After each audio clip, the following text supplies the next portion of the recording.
Ésaïe, chapitre 11. Puis un rameau sortira du tronc d'Isaïe, et un rejeton naîtra de ses racines. L'Esprit de l'Éternel reposera sur lui, esprit de sagesse et d'intelligence, esprit de conseil et de force, esprit de connaissance et de crainte de l'Éternel. Il respirera la crainte de l'Éternel, il ne jugera point sur l'apparence, il ne prononcera point sur un oui-dire.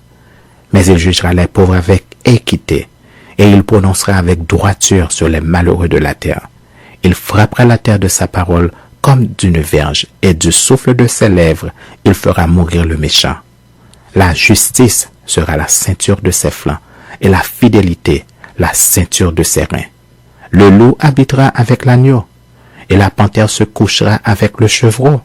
Le veau, le lionceau et le bétail qu'on engraisse seront ensemble, et un petit enfant les conduira. La vache et l'ours auront une même pâturage, leurs petits un même gîte, et le lion comme le bœuf mangera de la paille. Le nourrisson s'ébattra sur l'antre de la vipère, et l'enfant sevré mettra sa main dans la caverne du basilic. Il ne se fera ni tort ni dommage sur toute ma montagne sainte, car la terre sera remplie de la connaissance de l'Éternel, comme le fond de la mer par les eaux qui le couvrent. En ce jour, le rejeton d'Isaïe sera là comme une bannière pour les peuples. Les nations se tourneront vers lui et la gloire sera sa demeure.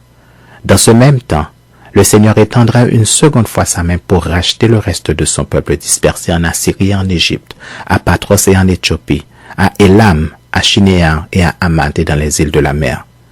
Il élèvera une bannière pour les nations, il rassemblera les exilés d'Israël et il recueillera les dispersés de Juda des quatre extrémités de la terre.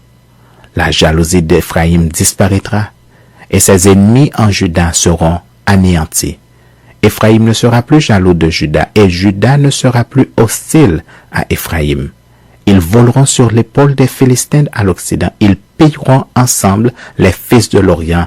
Édom et Moab seront la proie de leurs mains, et les fils d'Ammon leur seront assujettis. L'Éternel desséchera la langue de la mer d'Égypte, et il lèvera sa main sur le fleuve en soufflant avec violence. Il le partagera en 7 canaux, et on le traversera avec des souliers. Et il y aura une route pour le reste de son peuple qui sera échappé de la Syrie, comme il y en eut une pour Israël le jour où il sortit du pays d'Égypte.